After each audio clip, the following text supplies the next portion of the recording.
सभी भाई बहनों को नमस्कार। कैसे हैं आप सभी लोग? आशा करते हैं सभी लोग अच्छे होंगे।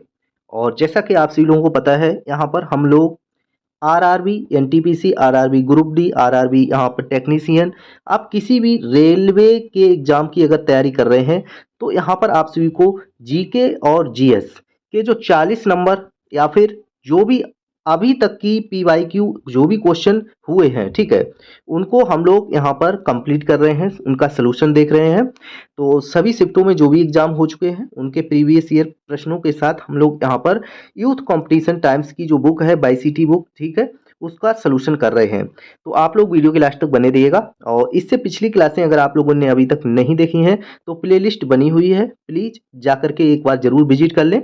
और इसका लिंक जो है आप लोगों को भी मिल जाएगा, ठीक है, वीडियो के लास्ट में मिल जाएगा, बाकी डिस्क्रिप्शन पर मिल जाएगा। पीडीएफ इसकी जो मिलने वाली है वो आप सभी को हमारे टेलीग्राम चैनल पर मिल जाएगी। तो इतना आप सभी लोग समझ लीजिएगा।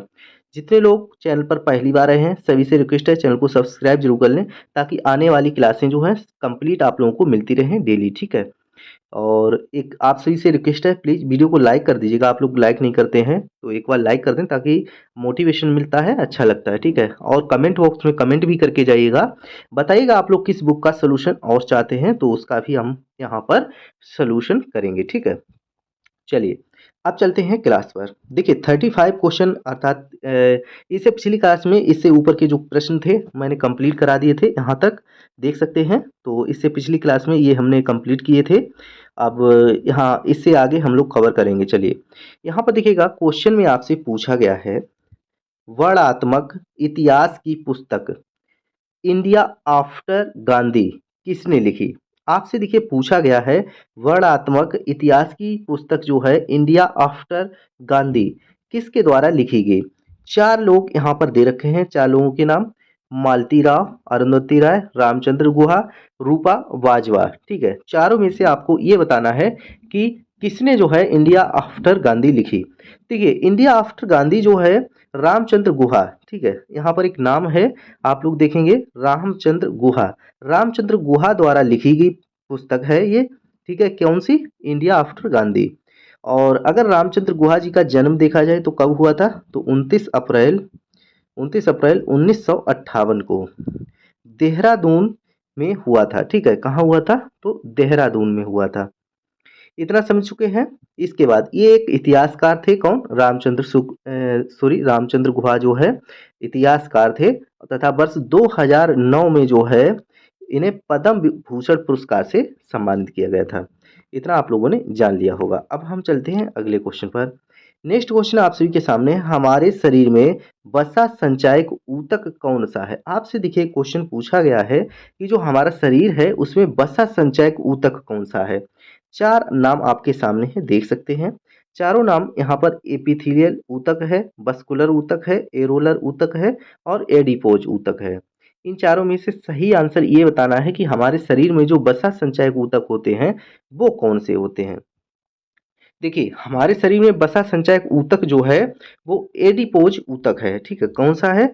सी ऑप्शन सही हो जाएगा, सॉरी यहाँ पर सी नहीं डी, ठीक है, एडिपोज ऊतक, डी ऑप्शन बिल्कुल करेक्ट हो जाएगा। विभिन्न कोशिकाओं के मिलने से ऊतक का निर्माण होता है। देखिए बहुत सारी कोशिकाएं मिलकर क्या बनाती हैं?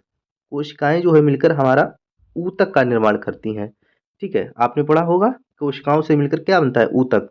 और वसा ऊतक दो प्रकार के होते हैं, कौन कौन से होते हैं? तो यहाँ पर देखिएगा एडिपोज होता है एक ऊतक, और एक होता है एरिओलर, ठीक है, एरिओलर या फिर ये एरियोलर, ठीक है, टिश्यू। तो ये यहाँ पर समझ चुके होंगे, दो ऊतक होते हैं। अब चलेंगे इसी के साथ हम लोग अगले क्वेश्चन की तरफ। देखिए अगला क्वेश्चन काफी महत्वपूर्ण हो जाता है। आपसे पूछा जाता है कि भारत में प्रोजेक्ट टाइगर किस वर्ष शुरू किया गया था?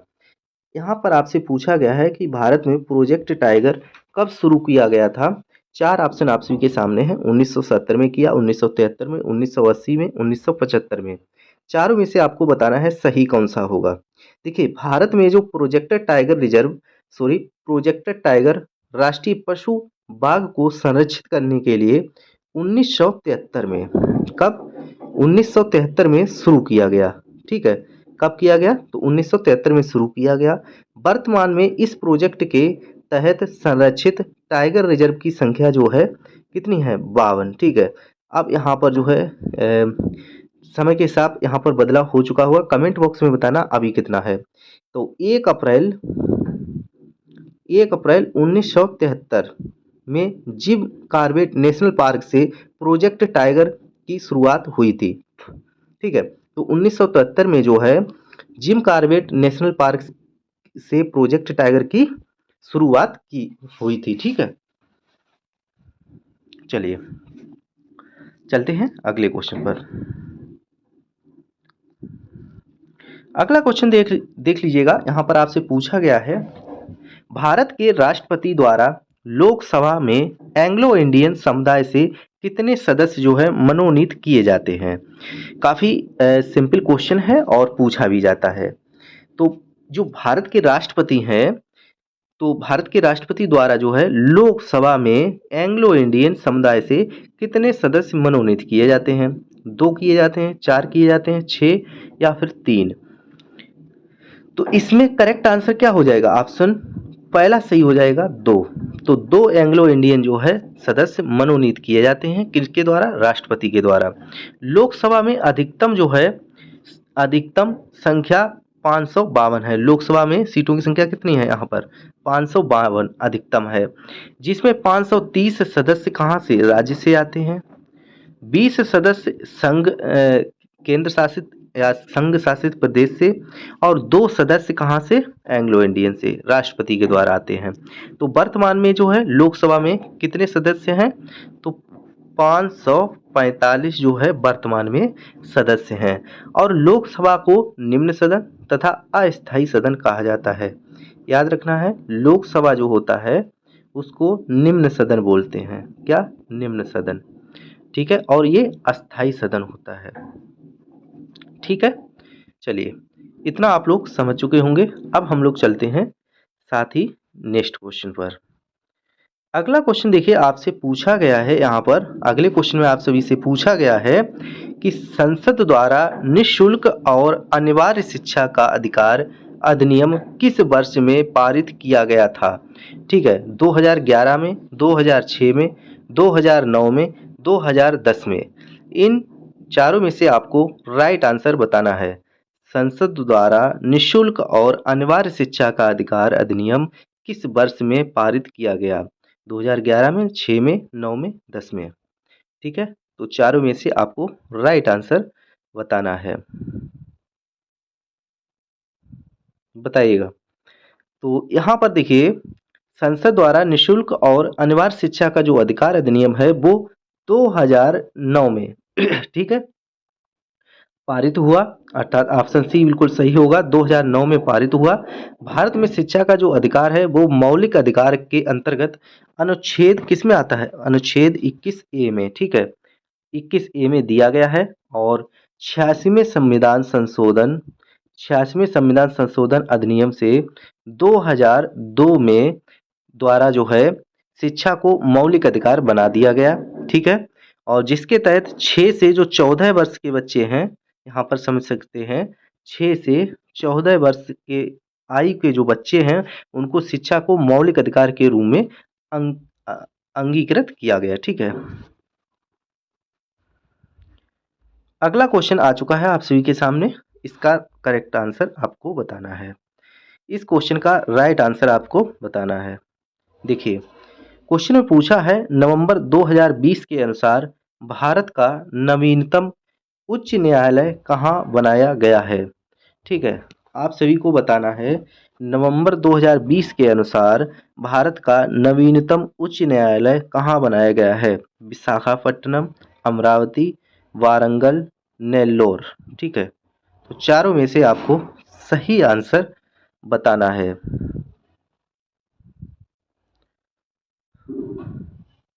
तो नवंबर 2020 के अनुसार जो है भारत का नवीनतम उच्च न्यायालय कहाँ बनाया गया?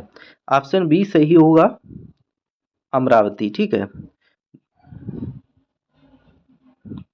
अमरावती बिल्कुल सही आंसर हो जाएगा। और वर्तमान में जो है उच्च न्यायालयों की संख्या यहाँ पर 25 है। ठीक है, 25 2020 के अनुसार। चलिए चलते हैं अगले क्वेश्चन पर। नेक्स्ट क्वेश्चन यहाँ पर बताना है, राजभाषा अधिनियम की धारा 3 के माध्यम से संघ के राजकीय कार्यों के लिए अंग्रेजी भाषा के निरंतर इस्तेमाल को किस वर्ष में लागू किया गया था? आपसे पूछा है राजभाषा अधिनियम की धारा 3 के माध्यम से संघ के राजकीय कार्यों के लिए अंग्रेजी भाषा के निरंतर इस्तेमाल को किस वर्ष में लागू किया गया? 1960 में, 1970 में, 1963 में, 1965 में। देख सकते हैं। तो ऑप्शन डी बिल्कुल सही होगा 1965 में। तो राजभाषा अधिनियम की धारा 3 के माध्यम से संघ के राजकीय कार्यों के लिए अंग्रेजी भाषा के निरंतर इस्तेमाल को कब 1965 में जो है 1965 में लागू किया गया। और भारतीय संविधान के भाग जो है 17 में, भाग 17 में अनुच्छेद 343 में 351 तक, 343 से 351 तक राजभाषा से संबंधित है। ठीक है, किसमें? भाग 17 जो भाग 17 में अनुच्छेद 343 से 351, ठीक है, तक राजभाषा से संबंधित है।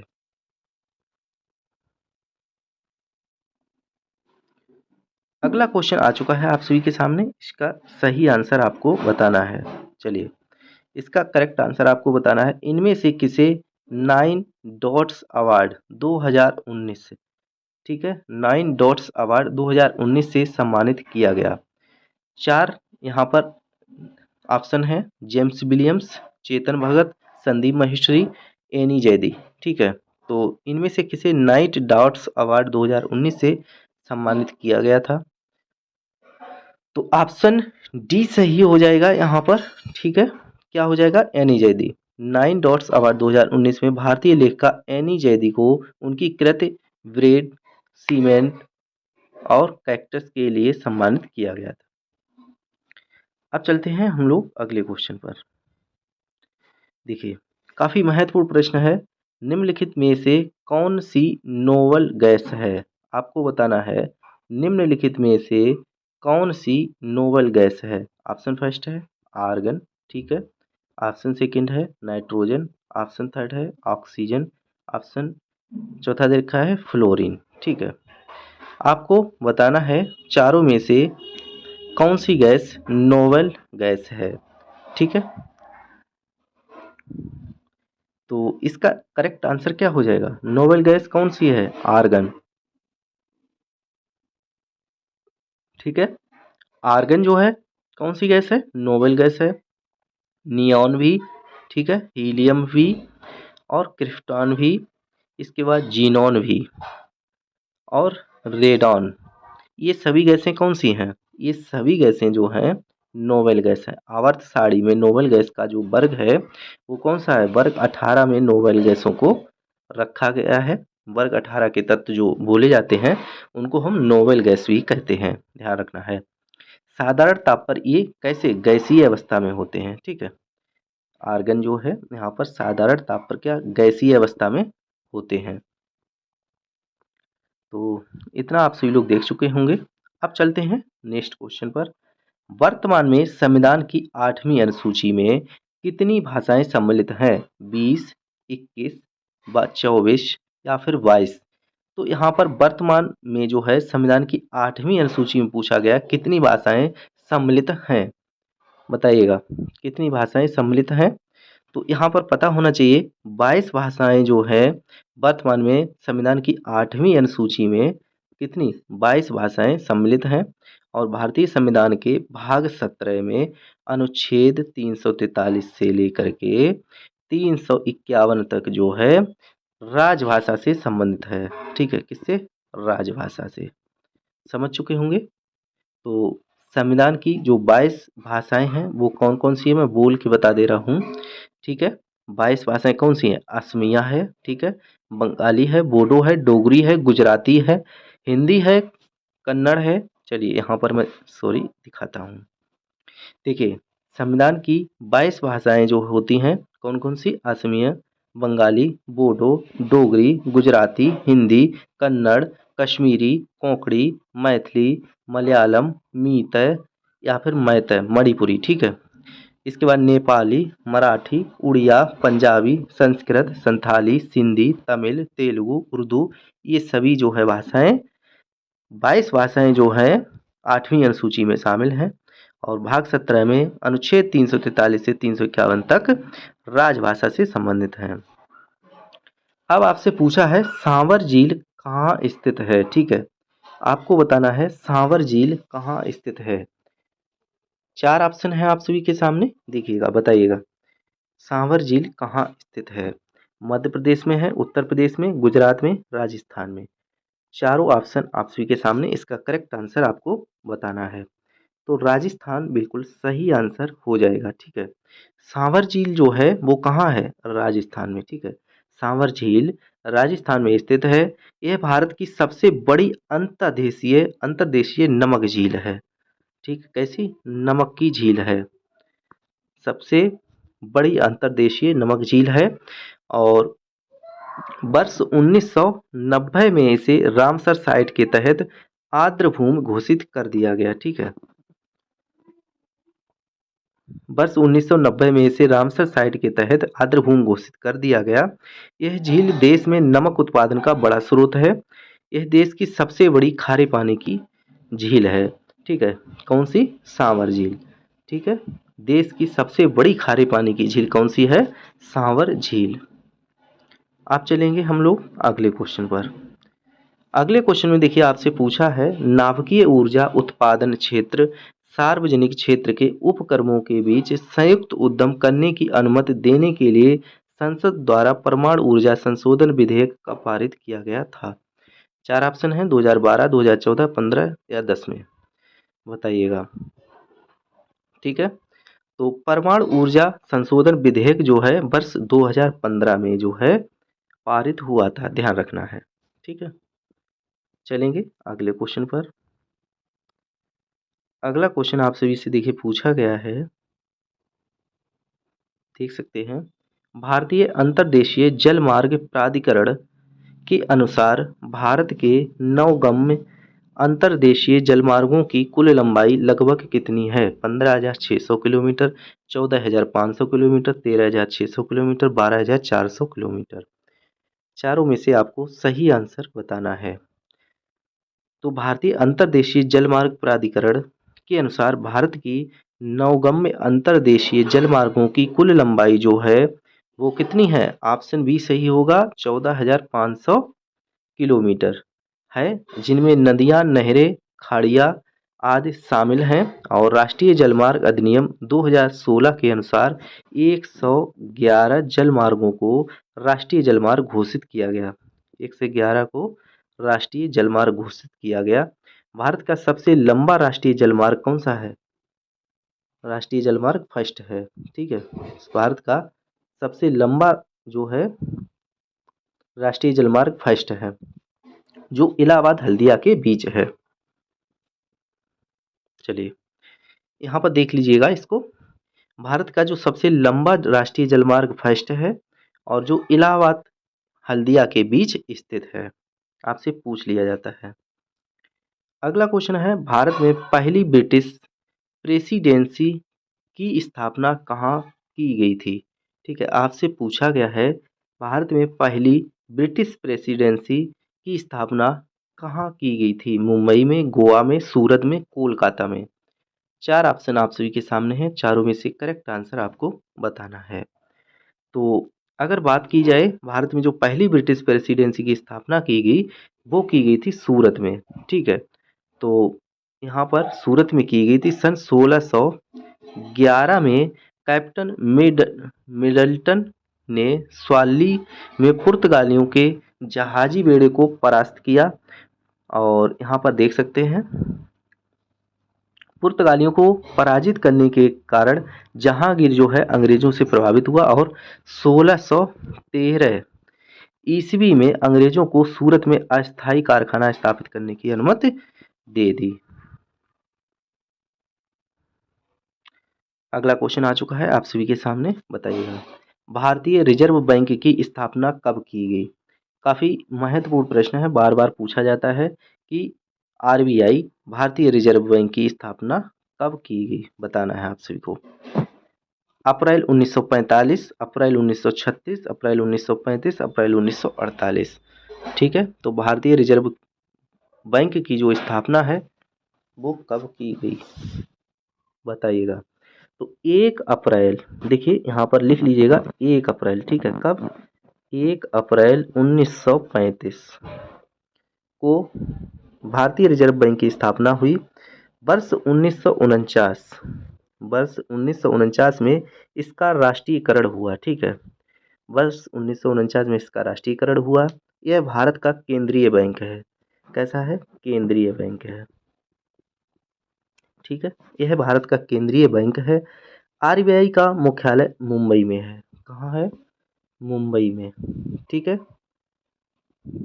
आरबीआई का जो मुख्यालय है वो कहाँ है? मुंबई में। तथा इसके जो वर्तमान गवर्नर कौन है? शक्तिकांत दास 2020। अब जो है प्रेजेंट टाइम पर कौन है? कमेंट करिएगा।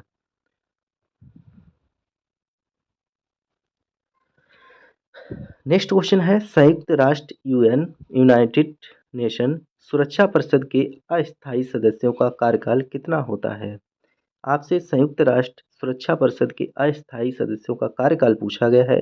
2 वर्ष होता है, 3 वर्ष, 5 वर्ष, 4 वर्ष। इनमें से सही आंसर आपको बताना है। तो ऑप्शन बिल्कुल पहला वाला सही हो जाएगा भाई, 2 वर्ष, ठीक है। तो संयुक्त राष्ट्र सुरक्षा परिषद के जो अस्थायी सदस्य होते हैं उनका कार्यकाल यहाँ पर 2 वर्ष होता है।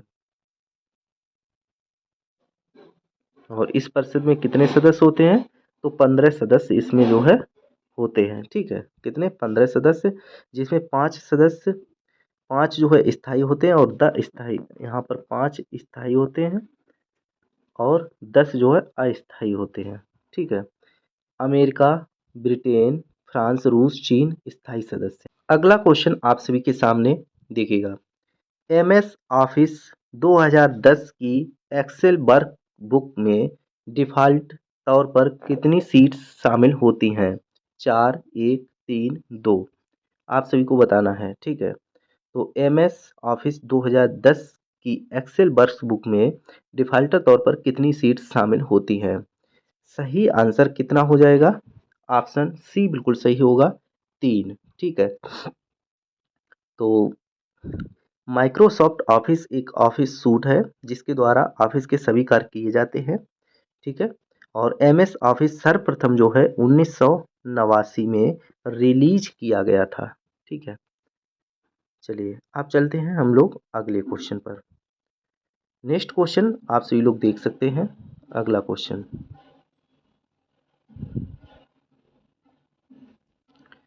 अगला क्वेश्चन आप सभी से पूछा है 2011 की जनगणना के अनुसार भारत का जो है लिंगानुपात कितना, लिंगानुपात क्या था 2011 की जनगणना के अनुसार? 925 था, 930, 940, 960, बताइएगा।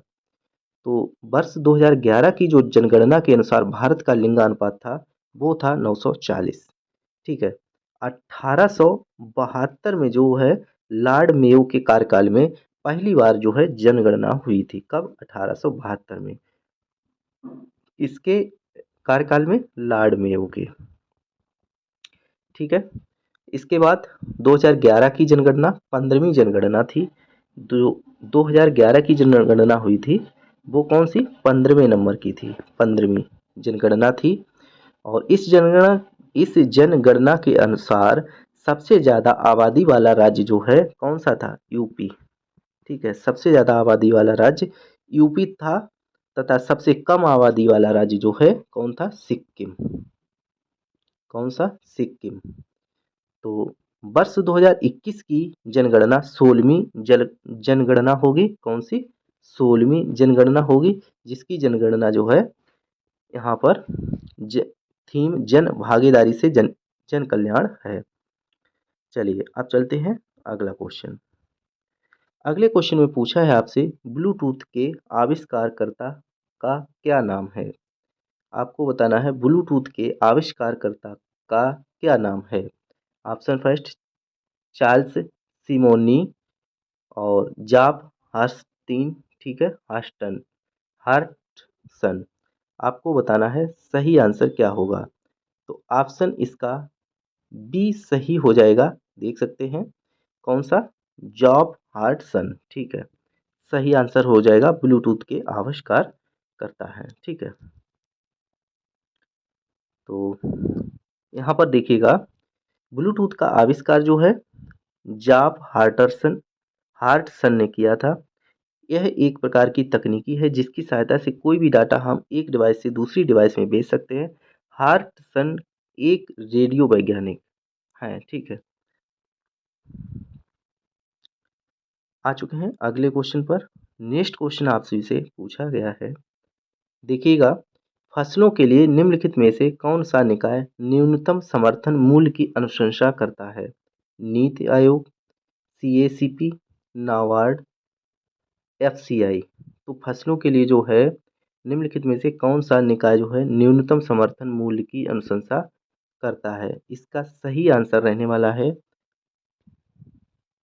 सॉरी, इसका जो करेक्ट आंसर रहने वाला है वो हो जाएगा ऑप्शन बी, ठीक है। कौन सा? ऑप्शन बी बिल्कुल सही होगा, सीएसीपी, ठीक है। सीएसीपी जो है फसलों के न्यूनतम समर्थन मूल्य की अनुशंसा करता है। कृषि लागत एवं मूल्य आयोग सीएसीपी कृषि एवं किसान कल्याण मंत्रालय का कार्यालय है। इसके द्वारा जो है 22 अधिदिष्ट फसलों जिसमें 14 जो है खरीफ, 6 रबी और 2 अन्य फसलों के लिए न्यूनतम समर्थन मूल्य एमएसपी जो है जारी किया जाता है। अब चलेंगे हम लोग नेक्स्ट क्वेश्चन पर। देखिए यहाँ पर आपसे पूछ लिया गया है कि स्वच्छ सर्वेक्षण 2020 के जो है अनुसार भारत का कौन सा शहर सबसे स्वच्छ शहरों की श्रेणी में आ रहा है? तो चंडीगढ़, भोपाल, इंदौर, जयपुर। तो इसका इंदौर बिल्कुल सही आंसर रहने वाला है। इंदौर बिल्कुल पहले नंबर पर है। इसके बाद चलेंगे अब हम लोग नेक्स्ट क्वेश्चन पर। अगला क्वेश्चन है 2020 के अनुसार वह एकमात्र व्यक्ति कौन है जिन्हें भौतिकी के लिए 2 बार नोबेल पुरस्कार मिला? John Bardeen, Lawrence Bragg, Marie Curie, Arthur Ashkin, ठीक है। तो यहाँ पर ऑप्शन फर्स्ट सही होगा, जॉन बर्दीन, ठीक है। जॉन बर्दीन को भौतिक के लिए 2 बार पुरस्कार मिल चुका है और 1956, ठीक है, 1956 में ट्रांजिस्टर आविष्कार करने के लिए तथा सन 1972 में जो है अतिचालकता का बीसीएस सिद्धांत विकसित करने के लिए पुनः जो है भौतिक पुरस्कार इनको दिया गया था। अब जो है आ चुका है अगला क्वेश्चन, बताना है। इनमें से आपको बताना है उस विकल्प का चयन करें जो दिए गए, दिखेगा, उस विकल्प का चयन करें जो दिए गए मात्रकों को सर्वोत्तम ढंग से व्याख्यायित करता है, जैसे डॉलर, रुपया, एन, टका, ठीक है। तो इसका सही आंसर क्या होगा? तो इसका सही आंसर क्या हो जाएगा? मुद्रा, ठीक है। तो ये मुद्रा जो है डॉलर, रुपया और एन टका जो है व्याख्यात करता है। तो ये जो है आपसे के बीच क्वेश्चन आ गया है तो कर लीजिएगा रीजनिंग से। लेकिन अगला जो क्वेश्चन है इसका राइट आंसर आपको कमेंट बॉक्स में देना है, ये भी आपका रीजनिंग से है। पूछा है निम्नलिखित 4 सामग्रियों में से 3 किसी एक से निश्चित रूप से समान है तथा एक असंगत है, असंगत का चयन करें। लोहा, चांदी, इस्पात, सोना। इन चारों में से असंगत कौन सा है वो वाला आंसर आपको कमेंट करना है सभी को, ठीक है। तो जल्दी से कमेंट कर दें और बाकी सभी लोग सेशन को एक बार प्लीज़ लाइक करके ज़रूर जाएं और सभी ग्रुप में सभी दोस्तों में शेयर कर दें ताकि आने वाली क्लासें सभी लोगों तक पहुंच सकें। और आशा करते हैं आप सभी लोग समझ चुके होंगे, ठीक है। और क्लास कैसी लगी कमेंट कर दीजिएगा। बाकी आप लोग और किसकी क्लासें चाहते हैं प्लीज़ कमेंट करें, ठीक है। तो इसी के साथ इस सेशन को यहीं पर समाप्त करते हैं। मिलेंगे नेक्स्ट वीडियो में, तब तक के लिए जय हिंद, जय भारत।